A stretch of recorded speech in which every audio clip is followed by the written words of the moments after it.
Hey, what's up, everybody? Welcome to tonight's show, the Frisco Report. We can't wait to get into all the topics of the day and Cowboys discussion, Dallas Cowboys football, brought to you by Cowboys blog, Cowboys Corner. Is it serious? Come on, man. Let's do this. Let's do this. All right, guys. So we got a lot to go to get through today as we hit the hump day button and closer to Sunday. Cowboys play the Patriots at 3:25 Central Time. But we'll get into that. But first, guys, the big news of the day. All right. Mike McCarthy press conference. A lot of good little nuggets that came out of this. But before we get into that, shout out to everybody in the chat box. Appreciate everybody joining us live and on the replay. Make sure you guys pound that like button like you would your Saturday night side piece. Right, Mike? That's right. Dang, dude. All right, guys. So, yeah, man. So, shout out to all you guys out there. Can't do this without you. Mike, good game last week. Keep the momentum going before we get to the news of the day. A quick hit on what did you like from the game there with the Giants, man? What stood out the most for you there? The Giants can't capitalize on points. That's what I liked. I mean, we had a couple of turnovers. We gave them good field position. The defense did a fantastic job. They missed the field goal on one. They didn't cash in on the other one, so that was real good. Unfortunately, Daniel Jones and Shaquan for that team went out. But I like the way our team put the pedal to the metal in that third quarter. Don't matter who's playing, next man up mentality. As we know, Cowboys have been horrible at that in recent years. This year, a whole nother story. We got a lot of players out just as much as the Giants do, right? So I did not like the offensive play early. I thought they came out sluggish, sloppy. I mean, the sounds of the sidelines, Zach Martin's like, this was not a good game. And they're like, well, it was a win. It's the NFL. I'll take it. But they got a lot to clean up on that offense side of the ball. It looks like they didn't practice half the time. But they need to get that cleaned up. And they still put up 40 points even with sluggish offense. So this team's going somewhere. Yeah, they really are. They are going places this year. This is not your 2020, 2019. This is not a Garrett team. This is kind of what I'm taking away from the whole shebang is that these guys are coming with the heat. Like you said, they did start out a little sluggish, a little flat-footed on both sides of the ball, not just the offense but the defense too, and kept the Giants in the game into the half. But what I like is the second half adjustments. This team is a second half team, so when we get to talk about the game here with the Patriots, no matter how that first half starts, I have faith in this team now that those second half adjustments will kick into gear, turbo button, and the ass whooping will begin. So, but we'll talk a little bit more about that game here in a minute. But Mike, wonderful game. Cowboys 4-1. We have this one more game coming up, and then we hit the bye week. As far as player injuries and this sorts of thing, they asked Mike McCarthy in the press conference about some of these players. The one that popped up for me was Kelvin Joseph doing individual drills now. So very close to coming back. When you start doing these individual drills, it's definitely one step closer. You know what I mean? So the rehab is going well by all indications. But Mike, how excited are you about getting Kelvin Joseph? Likely, we probably won't see him Sunday, although it is a possibility, but I don't think you'll see him Sunday. But, after the bye week, how exciting is that to get Kelvin Joseph back into the mix on this explosive defense? No, first of all, big shout out to Ryan. Mario Flores, appreciate your thoughts and concerns, brother. Much appreciated. Big shout out to you guys. But no, man, and people might hate me for this, dude. I think it's Anthony Brown's spot unless something chaotic happens. I mean, we're talking about a rookie here. Yes, Trayvon Diggs, and it was drafted right around where, Kelvin Joseph was drafted. I get all that, right? But Trayvon Diggs is looking like a once-in-a-lifetime player, a once-in-a-generation player, right? Troy Aikman compared Trayvon Diggs to Deion Sanders Sunday, all right? But Anthony Brown got a pick six. He's been responding to criticism well. and I think he's playing more fluent, right? Kelvin Joseph didn't look too flashy in the preseason. If I don't, I can't recall the preseason, but I can't remember saying, Joe, Kelvin Joseph is your day one starter. I remember saying Maurice Kennedy. I remember saying Nashawn Wright a lot. Was I saying Kelvin Joseph a lot in the preseason? I can't remember, but I don't think so. I can't remember me saying Kelvin Joseph a lot, right? So I think it's Anthony Brown's spot. However, it's great depth behind Anthony Brown if somebody goes down or if we have to bench somebody. Yeah, yeah. I think what does excite me about it is the depth that you're going to get there because it is a long season, 17 games this year, obviously. So eventually, you would think maybe somebody gets dinged up, and it's good to have that safety net. And he's got to get his snaps. Now, Nashawn Wright has been active, um, for these games, and he, like you said, you mentioned in the preseason, it was more Nashawn Wright than it was Kelvin Joseph. But then I think towards the end, it kind of evened out a little bit. You started hearing more of Kelvin making some more plays.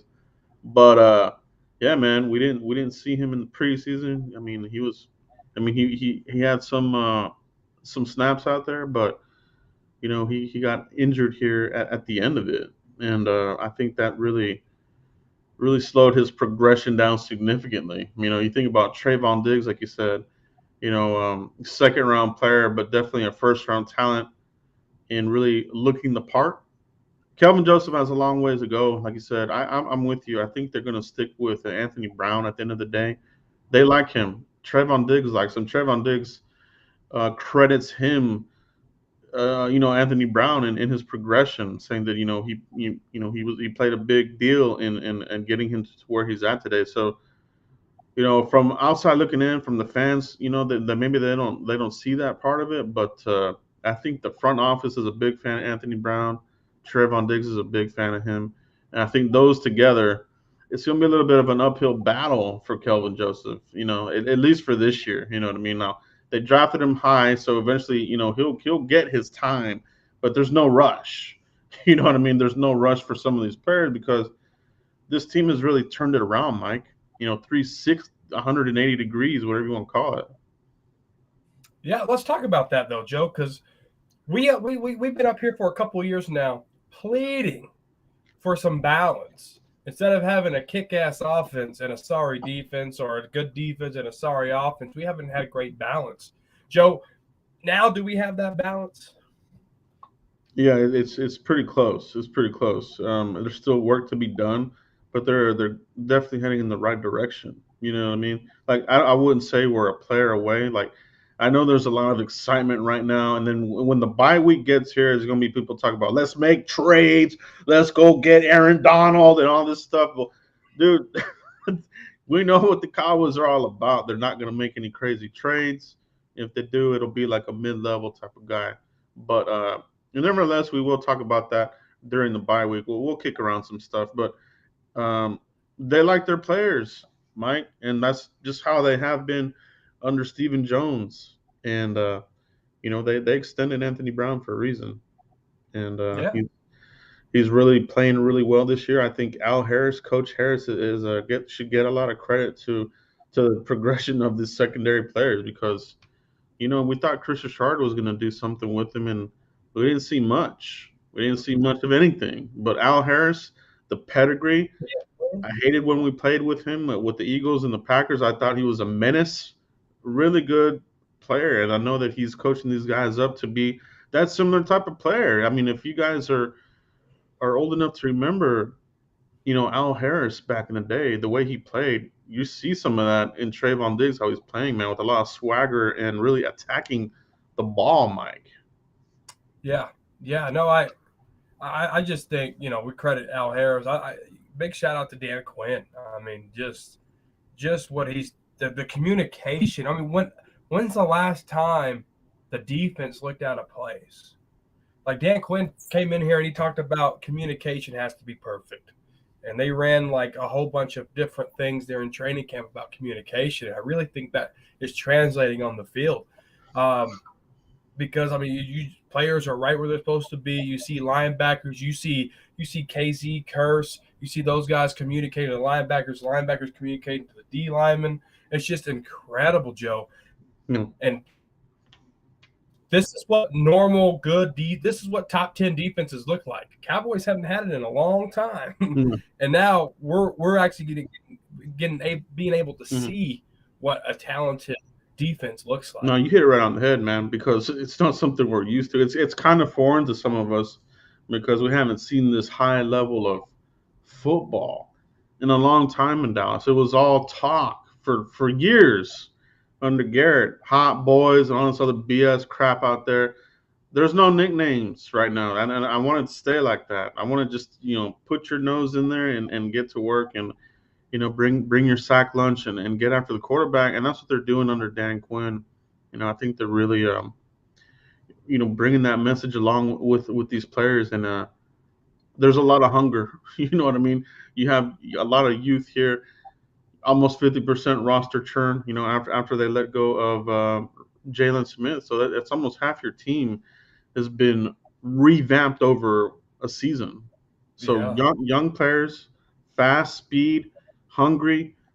Mike, expand on that for me, bro. No, I mean we talked about Will McClay and free agents, right? But look at the free agents he brought in this year. Carlos Watkins.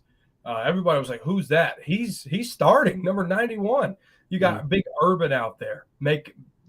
He gets lost sometimes in that defensive line, but he makes more plays than I would say Tyron Crawford. I'm being honest, right? So you look at those. He brought in some free agents in here.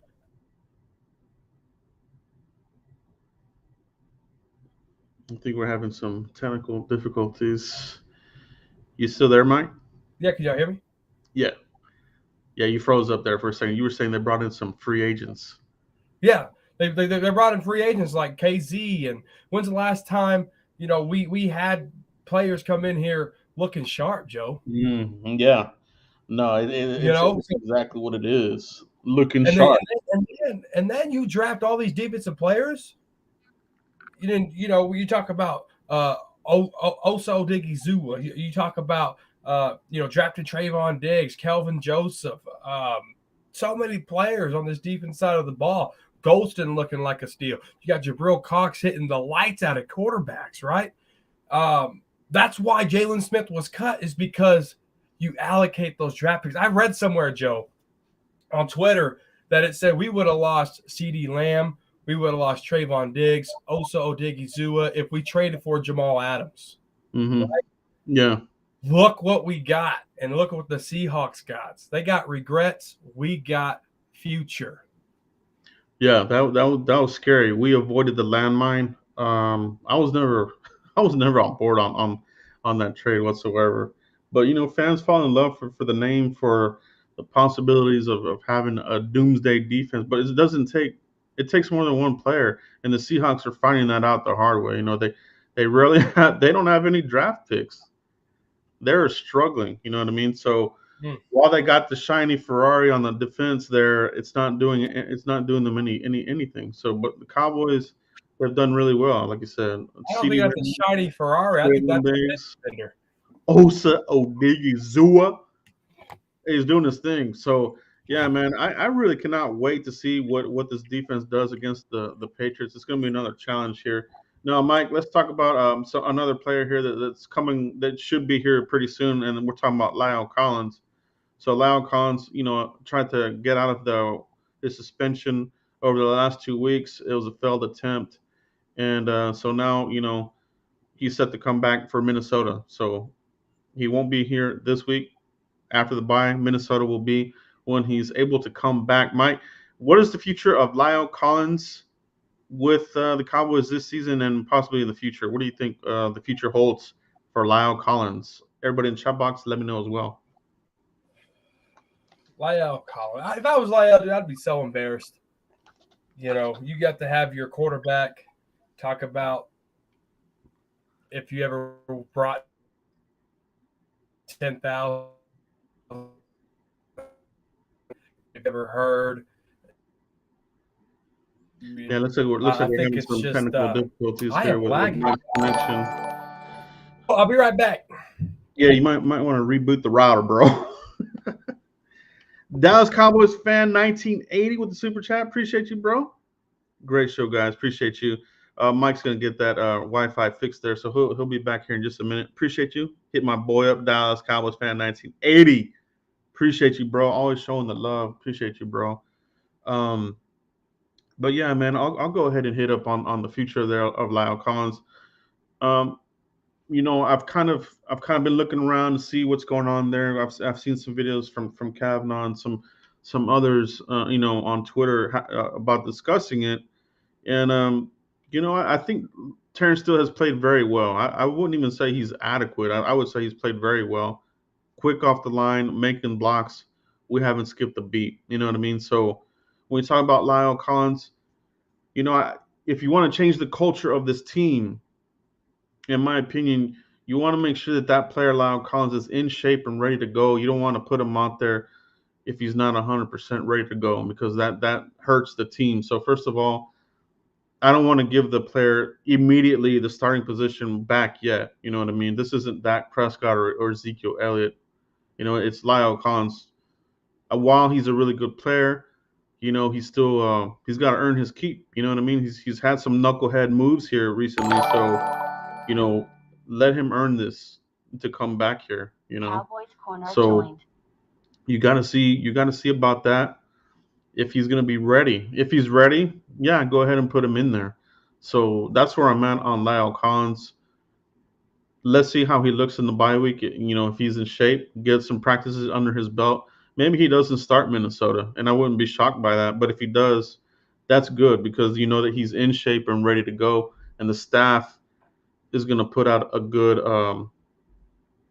That the staff is going to put out a good team out there. You know what I mean? They don't want to put where Dak Prescott might get injured and put a sloppy Lyle Collins out there. So there's a lot of moving parts here going on with that with Lyle Collins. But either way you cut it, you have good depth there at the tackle position. That's another area that we've suffered for a long time. You know what I mean? You've had Cam Irving come in. You've had the Chaz Green experiment was a complete disaster.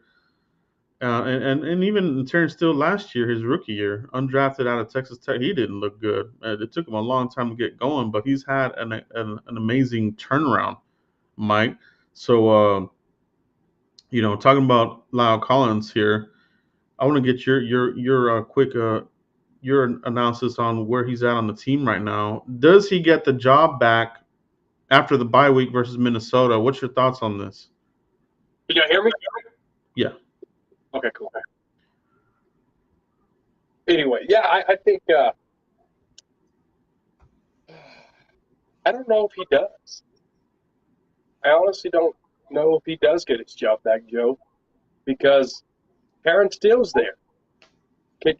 And I haven't looked at the numbers yet. I need to look at the numbers. But if you trade him, do you save some salary cap space to pay people? I wouldn't mind seeing LVE on a franchise tag or something. Play one more year. But I don't know if he does get his job back. I think he's put on notice, just like Tank Lawrence too. But this is a whole new coaching staff, right? This coaching staff has a lot more power than say, right? So I think it's going to be pretty interesting to see what happens with Lyle. If he gets his job back, then he's set. He's probably going to finish out his contract. If he don't, he's on the trading block. No, I agree, man. Because yeah, if he's not ready for Minnesota, then there's something going on here. The team might, behind the scenes might be looking at Steelers being the future of this. You know what I mean? And there's a, you know what I mean? There's a possibility of that. So honestly, guys, I won't be shocked either way. I won't be shocked if Steele stays there, during Minnesota, and I won't be shocked if Lyle comes back. You know what I mean? So like I said, with a lot of the team this year, we have a lot of good problems on hand. Now, Mike, you made a good point as far as a trade bait type of deal, right? Like, if you feel like you have enough capital here on the offensive line. Maybe you look into using, one of these offensive linemen as a trade possibility during the bye week. You know what I mean? So that's always a possibility. I think the big issue here that kind of would kind of deter me from trading an offensive lineman like a tackle right now, if we're talking about Lyle, would be you don't know what you have in Josh Ball right now. I think not knowing what you have in this player right now kind of deters you from making some kind of move. Like if you really wanted to, hey, we have Lyle, Pittsburgh. Do you want a guy? Your offensive line sucks. Do you want this guy? Let's give me T.J. Watt. No, I'm playing. That won't happen. But you know what I'm saying? Like there will be teams calling because the depth is so good. The teams are seeing the same thing we are. They see that Steele is kicking ass out here right now. We have depth there with Lyle Collins. Somebody might call. And it'll be up to the Cowboys front office to see. Do you want to keep going here, or what do you want to do? Now the other part of the suspension, Mike, is that a big reason why Lyle Collins was fighting this suspension was he's no longer guaranteed $6.48 million for next year for injury. So if he gets injured, that's money that he will not get, and that's pretty big money. That's $6.48 million that is voided off next year's contract. Okay, so the way the Cowboys have made these contracts, it's usually after 3 years they can get out of these type of deals. A lot of people said they weren't going to cut Jalen Smith this year because yada yada whatever. They did it. Same deal with Lyle. Next year, if they wanted to, they could do it if they wanted to. Lawrence, I mean, the whole cap myth, it's a little bit of a myth as far as like, oh, there's no cap space to make certain kinds of moves. But at the end of the day, they do. Now, Mike, what I want to talk about is if you do it, what I want to happen is this. I'll be quite honest. I want Lyle Collins to be back, to be in shape, and then next year, if you don't want to keep Connor Williams, hey, let's move Lyle to left guard, and that's that. I think we've all wanted him to go back to guard. Let Lyle be your left guard. Terrence Steele, your right tackle, and maybe Connor McGovern has some competition there at center, and you are set. That offensive line could be monstrous, bro. Monstrous. Yeah. Yeah. So with next year, Lyle Collins, Joe, next year, if they cut him after June 1, it saves $10 million on the cap. If they trade him, it's still $10 million on the cap. But if they trade him, let's say he's a draft, if let's say he's a draft day trade, Cowboys only save $1.3 million. So it's better. The only way you're going to get rid of Lyle Collins and actually save money, Joe, is if you post cut him after the 1st of June next year. So if you're going to be paying him this money, he needs to be starting when he's ready to rock and roll. Yeah. Yeah, so the storyline is going to be very interesting on Lyle Collins, but he does give great value for the Cowboys this season and, possibly moving forward. Like I said, like if you want to do some shuffling on that offensive line where you do let Connor Williams go, I think the mindset is that, Connor Williams will leave, Connor McGovern slides into left guard, and you're good, right? But if you ask a fan right now what the weak link is on the offensive line, it's not Terrence Steele. Who is it? Who would you say it is, Mike? Oh, it's Tyler Beatis, the center from Wisconsin. Yeah, and I think a lot of fans would agree that is the weak link on the offensive line. So you hear about Connor McGovern getting some more snaps at center. Maybe this idea of a little bit of a shuffle for next season isn't quite out of the realm of reality. Like I said, like maybe you do want to put Lyle at the left guard. I mean, he really excelled there, mauled people left and right at that position. I love Lyle better as a guard. I've never been really a big fan of him as a tackle. He's not the fastest out of snap. Not versus Joey Bosa. I don't know if he would have done as good of a job because Terrence Steele's feet are a lot faster. He's way faster out the jump, and that really helped him up against Joey Bosa. I'm not so sure Lyle would have had as much success. Now he beat you with his power, no doubt about that. So, but it's going to be an interesting conversation to have down the line. Down the line, it's going to be very interesting to see what they do here. Mario Flores, I like this comment here. According to Nick Eatman, the coaching staff believes Steele can be the next left tackle after Tyron. Also, people have said Lyle is in shape. So we haven't seen.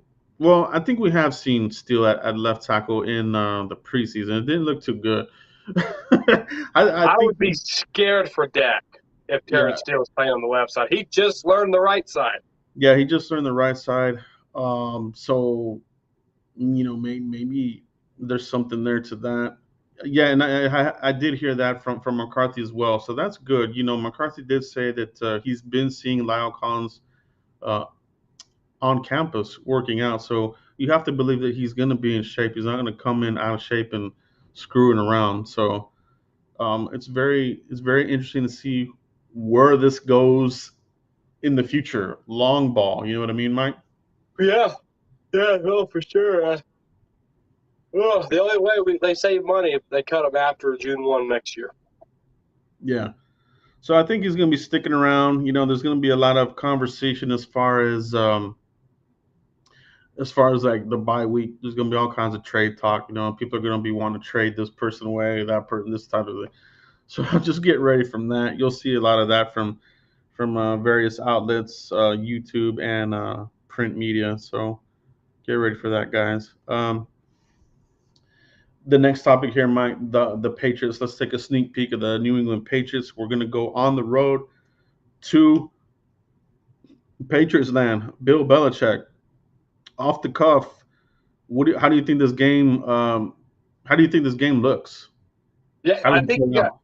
I think you got to hit Mac Jones in the mouth, Joe.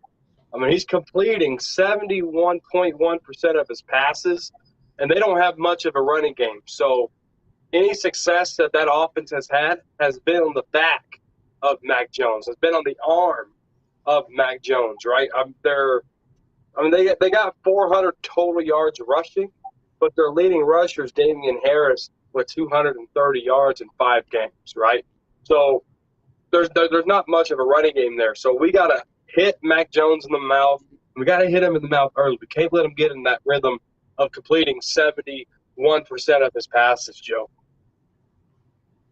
Yeah, yeah. No, you hit it right on the head. That you get the pressure from the middle, and especially for these young players, because he's not the most mobile guy, right? I would say from all the quarterbacks we've played this year, he's going to be the least mobile of the guys. You know what I mean? Like Sam Darnold was one that was more of a traditional pocket passer, but had some mobility to him. He uses his wheels to score some points on us. So Sam Darnold, he has some sneaky mobility to him. You know what I mean? And then Daniel Jones, I think, is similar to that. He's got some sneaky wheels to him as well. But Mac Jones doesn't. Mac Jones doesn't have this type of ability. So bring that pressure, and I think if you flush him out of the pocket, he's going to be in pretty big trouble. I think that not very fast. You saw his 40 at the combine, not the fastest, but most quarterbacks aren't. But if you're talking about the speed guys that we have on defense, Mike, it's going to be a long day for Mac Jones. I mean, you think about the speed of Micah Parsons, Jabril the Steel, Cox, Osa Odigizua. Mike, well, how do you feel about Mac Jones in this game outside of the percentages that he has? Well, you look at his leading wide receiver, Joe, and it's Jacoby Myers. He's tied 35th with 203 total yards receiving, Joe. I really think Trayvon Diggs can handle him very well. He's 6'2", 200 pounds out of North Carolina State. And then they got a tight end, which when you got a guy's named Keanu O'Neal, Micah Parsons, and LV, I'm not concerned about a tight end. And then they got a Kendrick Bourne, I think that's how you say it over there.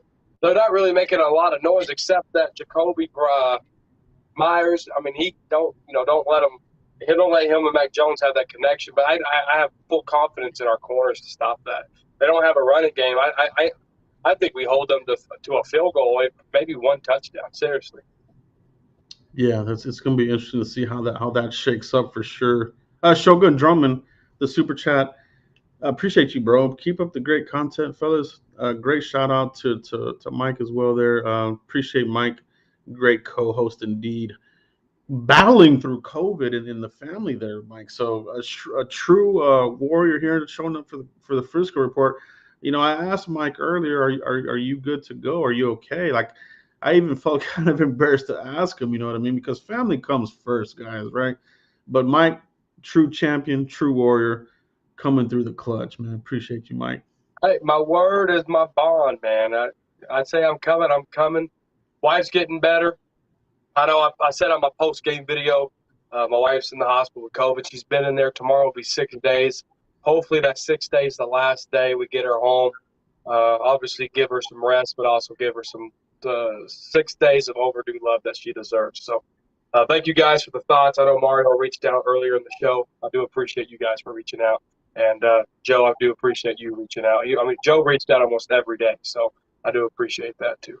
Absolutely, man. Absolutely. We come a tight knit family here at Cowboys Blog, and a lot of our subscribers as well. Appreciate all the conversation in the chat box, man. Showing all the love here. As we continue here, April Showers, great seeing her in the chat box. Appreciate April showing up here in the clutch as well. She's a great subscriber of the channel. Appreciate you, April. The 94s with the $5 super chat. Pats have a few holes in their O line, which will help our front four bring pressure to Mac Jones. Yeah, I agree, man.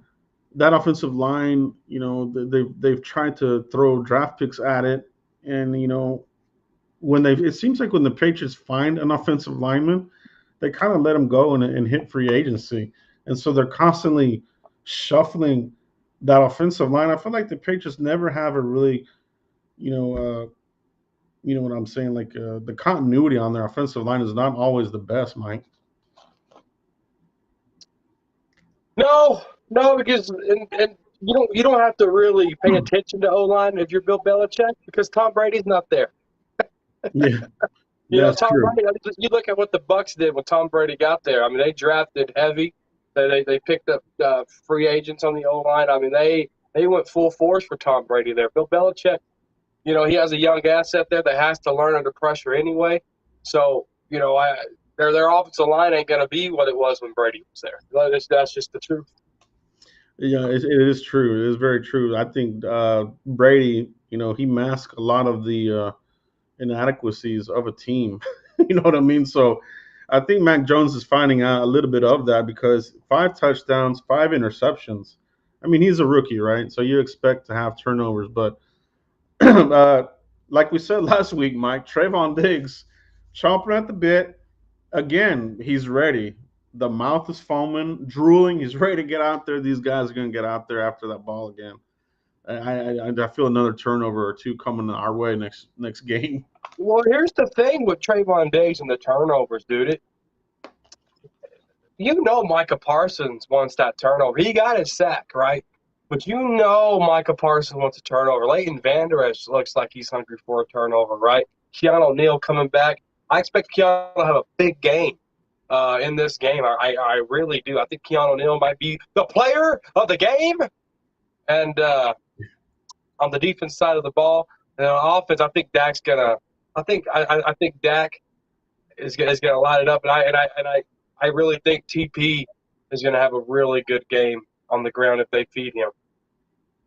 Yeah, no, you make a good point about the ground game because they haven't faced a ground attack like us. They've done an okay job on run defense, but they haven't faced the 1-2 punch.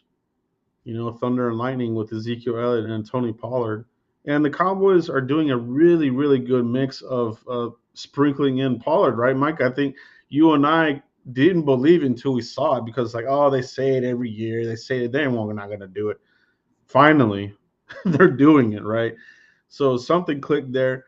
and they're finally utilizing Tony Pollard at the right moments. You're getting a fresh Ezekiel Elliott to really close it out as well. So it's not something these defenders want to see. Barreling down the middle of the team with a big, hulky Ezekiel Elliott. I mean, the guy's a big dude, man. He hits you. You know what I mean? He's looking to run over you and hurt you. There's some players we've seen him hit that don't get up. You know, if you're an injury-prone player, you don't want to tackle Ezekiel Elliott. You don't, because you're not going to get up. And I love that. I love that he's on our side. You know what I mean? Applying pressure. Yeah, yeah. And that's the thing about it that I really love. That's something else I love about this team this year, Mike, is we're so physical.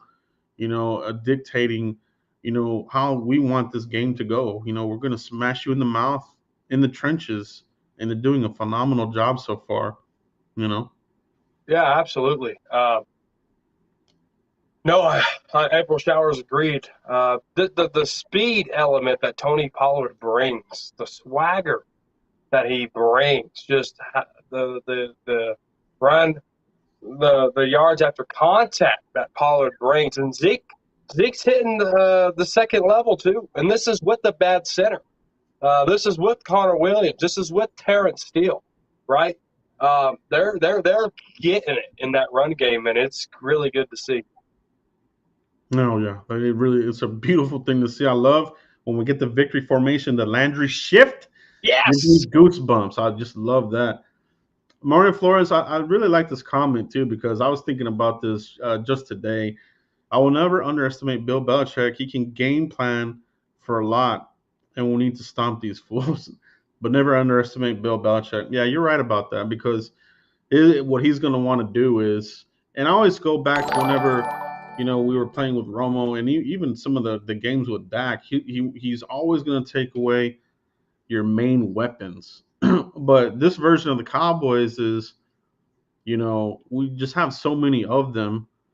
It's like that defense is not very good.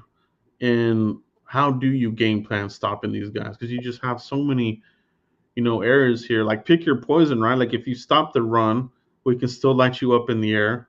Like we did with the Bucks. Now, ideally, that's not the kind of game we want to be in, but we can do it. The Patriots don't have the firepower to keep up with us. If they want to play, if they want to party, we got it. BYOB. BYOB. Do you guys want to party? Yeah, I think a lot of, if you're on Twitter, maybe some of you guys saw that one of the radio guys over on the Patriots side covering the Patriots said that our defense is overrated. I'm just man, are you guys delusional? Like, for real, like, are you guys really that delusional to think the Cowboys defense is overrated? I think it's more, that's good for us, because I think you get a little bit of, that, that, what do you call it? The whiteboard material. Yeah. And I think that's one of them. You know what I mean? These guys in Massachusetts, up here in the New England area, think that your defense is overrated, and it's not.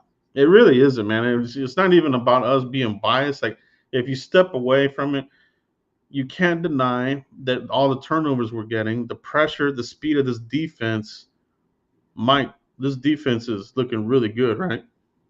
I mean, it is. I mean, you talk about Micah Parsons in the middle, Keanu O'Neal. You got KZ, and you got Curse on the top of there. You got Trayvon, the best corner in all of football right now, Trayvon Diggs. And you got a nice supplement to that in Anthony Brown. You got guys like Randy Gregory. You got guys, Terrell Basham. They're getting pressures, and they're getting a lot of pressures. And I really think Randy Gregory is going to – he had a 2-sack game a couple of games ago. He went kind of stagnant against the Giants. They were kind of staying away from him. But guess what, Mac Jones? You're a rookie. You're going to feel this force. Now, that radio show over there, Tom Brady's gone. They're losing. They're not getting the clicks. They're not getting the views, right? That's what this is, Joe. This is their opportunity to shine, and how you shine is when you play America's team. They played 5 other teams, Joe, and you've never heard them talk like this, all right? This is a 4-1 Cowboys team, and you have to respect that record. You have to respect that record. Yeah, they have to. They have to do that. And I wonder, I really do wonder at the end of the day what Bill Belichick's message is going to be. You know what I mean? He's kind of like Bill Parcells. I mean, he's a disciple of Bill Parcells, right? So it is going to be a physical game. I think they're going to try to match the intensity, but that's what the Panthers tried to do. You know, they knew that this was going to be a game that you have to match the Cowboys' intensity. The Giants tried to do it. We just outlast people. You know, we grind it out. Our behemoths up front are just going to grind you out, and it's going to be a blue collar game. You know what I mean? It's going to be, you have the blue collar mentality of Mike McCarthy. His philosophy is blue collar. You got the blue collar philosophy of Bill Belichick. Something's got to give, and it's going to be them. We're going to beat them. I really do feel that finally we're going to beat the Patriots. They've owned us for a very long time, and I think that's another part here. It's going to be another chance for the Cowboys. It's like, hey, it's time to turn the page on this. Let's go up there and get the win. Yes, 100%, Joe. Well said. That's what it is, bro. Like we just got to take it to these guys and just hit them in the face and be, relentless about it. You know what I mean? Like we definitely got to keep up how we did. We saw I don't know if you guys saw it, but Mike McCarthy said in his after, the victory speech was that that's how you finish a game. He was proud of the guys, how they finished the game, and they did. That's how you finish a game. Like you stay on top of these guys, finishing strong in the second half. That pick six at the end. I mean, yeah, it's that's it. That's it. Like you get the win, and if you can go into the bye week, Mike, at 5-1, how good would that feel? Great. I'd be pumped, right? Because after the bye week, you get Michael Gallup back. Okay? After the bye week, there's a chance you get Tank back, I think. There's you get a lot of pieces back. They might make a trade, right? They might want to make. I don't know how you could probably upgrade the defense. I know people want to upgrade center, but guys, he has to develop. He's a fourth round pick. That's a Dak Prescott round pick right there. You got to let that guy develop and be his own. He has to get stronger. He has to get his feet underneath him. Give the guy a chance. Don't give up on him yet. But after this bye week, this team, a 5-1 team with the weak NFC East, Joe, we're getting in that playoff bracket. We're getting, but let's eat our candy, let's eat our bird, and we'll talk about that in December. Absolutely, absolutely. I mean that's where it's at, right? You go into the bye week 5-1. Could have even have been 6-0 if we would have finished off the Buccaneers.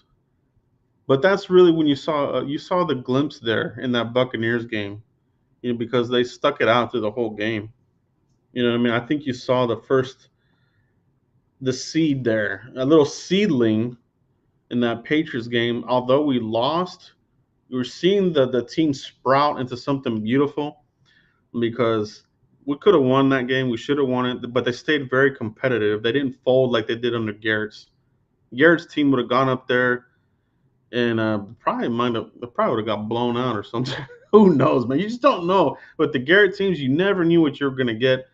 Year two under Mike McCarthy, you have a more confident feel to yourself as far as like, hey, I feel like we can legitimately win this game. We will win this game. Like I feel like that this year, Mike, and I haven't felt like that in a very long time. No, 100%. Everybody knows, if you watch my channel for a while, my blood brother, is a Giants fan. And at 3 o'clock, I called them 20 minutes before the game. And I said, how about them Cowboys? You see that win? He said, what are you talking about? We haven't played. I said, dude, we're going to put 40 on you, and you're probably going to scratch 20 points. I said, the game's over before it starts, baby. Looked ugly in the first half, but we pulled away. But, yeah, I've had that same confidence, even when we played them nasty, stinking little Giants. Yeah, man. That's what I say, man. It's like, hey, if you're good, do play like a good team and beat bad teams, and that's what I wanted to see. That's what we did. The Giants are a bad team. I think they'll be better at the end of the season, but right now they're not a good team. So you gotta put it to them. You gotta put the screws to these bad teams. Patriots, it's gonna be a good test because Belichick, he prepares the team really well. I don't think it's gonna be a blowout, but I wouldn't mind. I wouldn't mind putting 40 burger on these guys. I'll tell you that. So, and would I be surprised if we did? I wouldn't because we're just so explosive on offense. And You know what I defense. mean? And defense. And that's been a big part of the success here is the defense getting after the quarterback. Randy Gregory having a whole bunch of hurries, pressures in that last game. Look for that again in this one. You know what I mean? Like I feel like he's gonna have some success in here. Osa up the middle, Micah. I want to see some more Jabril the Steel Cox in here. I think they're gonna slowly work him in. You You just know, can't pass on that speed, bro. you know what's crazy, dude? I forgot what number Jabril Cox wore because he's been on the sidelines forever. Yeah. And when I see him on special teams, I'm like, who the hell's number 14? Who's this big ass wide receiver? That's what I was thinking, right? Because he's wearing 14, right? And then he goes in there and he hits Daniel Jones, and I'm like, oh, that's Jabril Cox. I mean, this dude looks like a big old, like a Megatron type dude, bro. Yeah. Yeah, he's good, man. And there's always the one person that says he can't tackle. He didn't tackle at Louisiana. It's just a false narrative. He had a ton of tackles. Oh, he can't play the run, this and that. Like, dude, he plays the He run, has, dude. he You've seen has him play. sideline to sideline, man, all day. Yeah, some of the narratives I don't even get into this discussion with people because maybe that's what you saw at one point, but he hasn't been that here with the Cowboys. So to get him in the third round, Fourth. fourth round, Fifth. was it the fourth? Fifth. No, he wasn't the fifth. Yes, he was. We got him in the fifth, Joe. Yes, sir, we did. We got him day 3. No, Jabril the Steel. Was he fourth? He's fourth or fifth? I want to say he was third. And we had I'm going to Google it. Yeah, look that up. Mario, was it the fourth round? Confirmation. Yep, fourth round, 115th pick. So fourth round Steel. The reason why they call him Steel is because he had a higher grade, right? He was one of those players that was falling in the draft, and you're like, man, Jabril is still there. You get him. Yeah, we were screaming for him. That's where that nickname comes from. You get the Steel there, and he's playing the part there. You know what I mean? I think he's playing with a bit of a chip on the shoulder, but the more that you see him on the field, he's making more plays. He got that onside kick. Daniel Jones crashed into him, made him eat it. But I mean, he was making all these plays in training camp and the preseason, so it's hard to keep these guys off the bench. And for the people saying helmet to helmet, listen, he is a runner. Period. Yeah. And Daniel Jones led with the crown of his helmet first. That's what it is, right? That play was he crashed into him, but Jabril was making the tackle. But Daniel Jones, he's running with. I mean, it's like he play when you're running like that, you become a running back, so you can hit the guy. So, I mean, there was nothing there malicious from at all. You know who I'm glad we didn't draft? Will Hernandez, dude. I can't stand him. Yeah, there was a lot of love for him in the draft process. I think it was Will Hernandez was one of the names. Dude, and he was one of the. Dude, I am so glad we did not draft him. Dude, that guy. I'm surprised he ain't getting a personal foul penalty every game. Yeah, he's really turned into a really big jerk of a player, and they've moved him around on that line too. So they can't find a spot for any of these guys. It's just a mishmash with that offensive line. But guys, I think that's it for tonight's show. I really do appreciate everybody in the chat box. Make sure you guys hit that like button. If you think the Cowboys are gonna win that game, hit that like button. If you don't, well, leave a comment. Leave a comment. If you don't think the Cowboys are gonna win, leave a comment. Why? Expose yourself. Leave a comment. Yeah. I like that exposure. Yeah, put it out there. If you don't think we're gonna win, put it out there. But I do. I think we're gonna win this game. Second half. Like I said, guys, while you're watching this game, if it's close for the first half, wait for that second half to come around, and we're gonna close them out. So I'm ready for the game, Mike. Sunday, 3:25 Central Time kickoff, 4:25 if you're on the East Coast.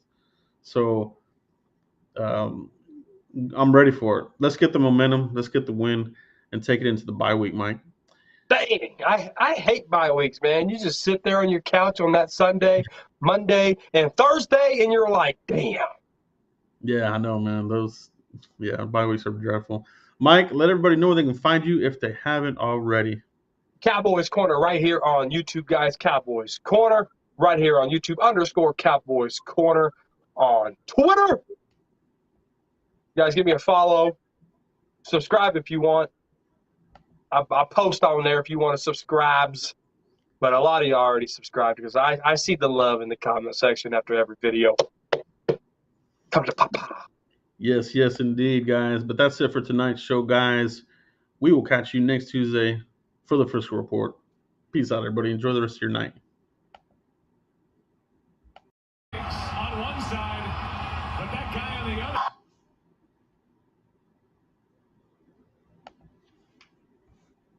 You put the Jerry Jones thing there at the end?